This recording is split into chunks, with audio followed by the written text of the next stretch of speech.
Bem-vindo ao canal Ana da Figueira. Se você não é inscrito, se inscreva, deixa o like, compartilhe o canal. Vocês devem ter visto em várias manchetes no mundo inteiro, né, que o ministro de Segurança Itamar Ben-Gvir subiu ao Monte do Templo na manhã de terça-feira, no 10º dia de jejum de Tibete. Ele estava acompanhado da polícia. Essa é a primeira vez que o ministro Ben sobe ao monte desde as eleições. No domingo, depois que se tornou de conhecimento público que Ben-Gvir planejava subir ao Monte do Templo no dia de jejum, o Hamas começou a expressar sua raiva. Fontes anônimas das mensagens que enviaram ao canal de notícia libanês, então apenas no caso de Ben-Gvir subir, eles não seriam forçados a agir de acordo com essas declarações. O ex-primeiro-ministro Yair Lapid disse que Ben colocaria vidas em perigo. Na segunda-feira, Ben e Netanyahu se encontraram em particular sobre a visita e parecia que Netanyahu havia convencido Ben a não subir por motivo de segurança.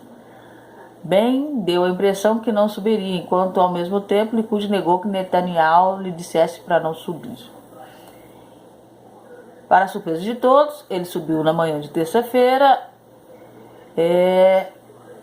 sem anunciar que iria subir com antecedência, da mesma forma que fez no passado. A visita durou 13 minutos. O ministro, ele disse: nosso governo não se renderá às ameaças do Hamas. O Monte do Templo é o lugar mais importante para o povo de Israel e mantemos a liberdade de movimento para muçulmanos e cristãos. Mas os judeus também vão subir a montanha, e aqueles que fazem ameaças com mão de ferro. Então você vê que os políticos de Israel começam também a subir, porque até então eram ativistas, eram religiosos, que desafiavam, né, porque não podia fazer oração em voz alta. E agora o próprio governo começa a subir, porque ele é um ministro também de segurança. Ontem à noite, Ben-Gvir realizou uma avaliação da situação com a comissão de polícia e comandante do distrito de Jerusalém e se reuniu com o chefe do Shin Bet, e todos determinaram que não há obstáculo para Ben subir ao Monte do Templo. A autoridade de segurança que participaram da avaliação da situação também acreditam que dobrar diante das ameaças seria uma recompensa para o terrorismo. Então, assim, o Oriente Médio, o rei da Jordânia, várias autoridades foram contra isso, porque de uma certa forma faz com que pareça que o status quo, que dá o direito só aos palestinos de subir árabe, está sendo obstruído. Então ele entrou. Isso é importante, porque o Estado de Israel começa, de uma certa forma, a não aceitar que o Monte do Templo seja um lugar só para eles, né? E ele foi justamente ali no complexo da mesquita.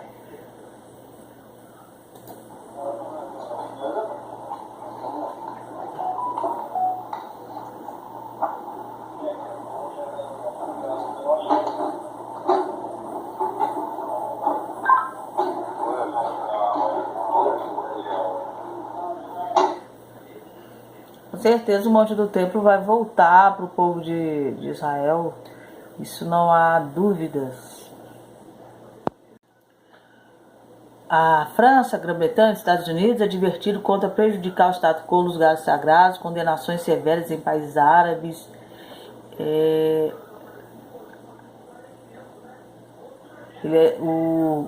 O Ben, ele usava até um colete protetor ali. E várias partes do mundo, né, foram contra. A França e os Estados Unidos alertaram que isso era um dano aos status dos lugares sagrados. Duras críticas foram dirigidas a Israel e países árabes. Nosso governo não se jamais, disse o ministro, o Monte do Templo é o lugar mais importante para o povo de Israel. E é verdade, né? Foi dado por Deus e não pode se abrir mão disso. ישראל לא תקראו לארגון של מרצחים, לארגון טרור שפל. הר הבית זה המקום הכי חשוב לעם ישראל.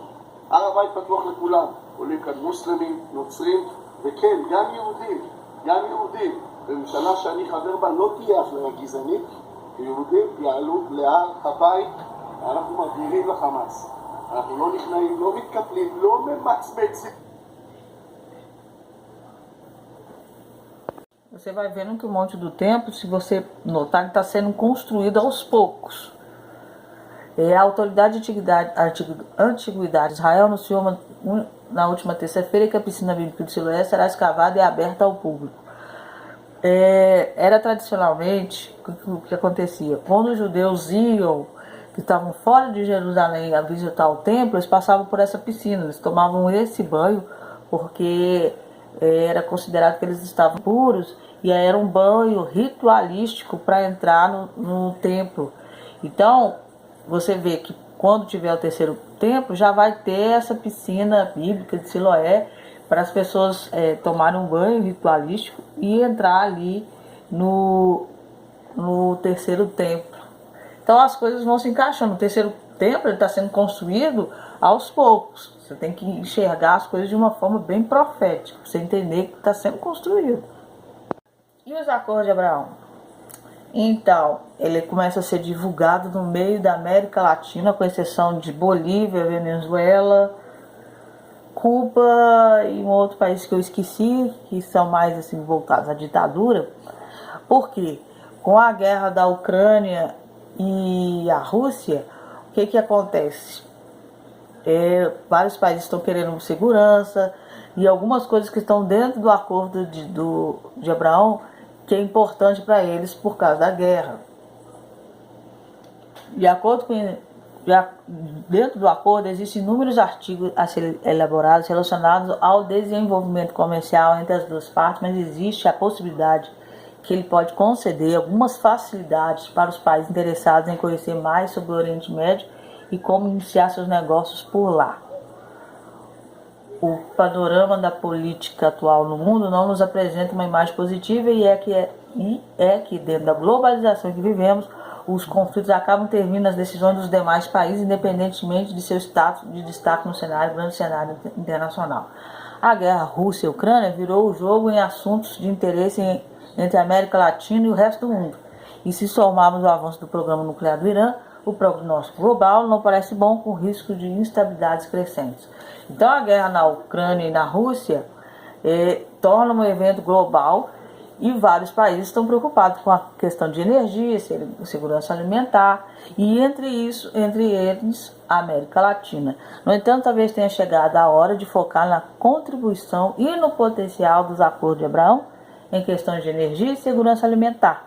Não se trata apenas de ver o alcance de aceitação e colaboração dos acordos com as grandes potências, mas de analisar como este acordo poderia ajudar os países da América Latina a obter as melhores vantagens na cooperação no Oriente Médio.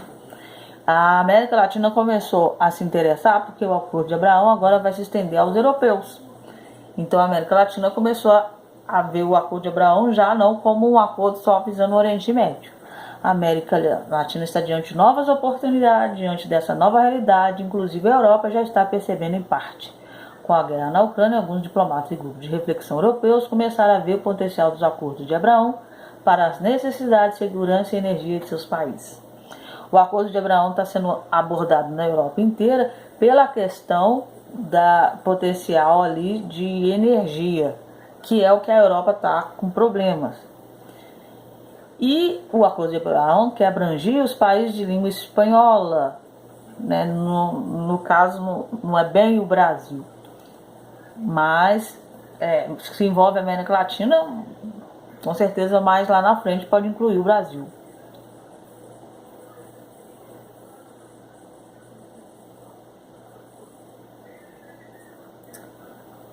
Há também a questão do realinhamento no Mediterrâneo devido aos interesses energéticos comuns e a política externa revisionista do presidente turco. Tem a questão de segurança também, porque a Turquia tem uma irmandade muçulmana e reivindica direitos econômicos exclusivos no Mediterrâneo, o que poderia minar a exportação de gás para a Europa, e levou a melhores relações entre Israel e a União Europeia e os Emirados Unidos. Aí a questão da Europa de novo, a questão do gás, e a questão do Erdogan tá querendo aquela parte ali do Mediterrâneo, e o que vai prejudicar a Europa de novo com o gás. Então, essa guerra na Ucrânia e o que está acontecendo no mundo está globalizando o acordo de Abraão. E aí são os países que estão fora porque apoia o Putin. Isso é a Nicarágua, Venezuela, Bolívia e Cuba. São os que estão fora. Além disso, os Estados Unidos sejam um parceiro relevante para alguns países do Latam. E tem a questão dos Estados Unidos ser um parceiro aqui de alguns países da América Latina. Aqui tem também a situação da economia da América do Sul, que não está tão boa, né, já que a inflação aumentou. Então a questão dos acordos de Abraão se torna algo potencialmente importante para a América Latina. Então você vê que a guerra na Ucrânia vai muito além do que a gente imagina. Então é isso, que Deus abençoe vocês.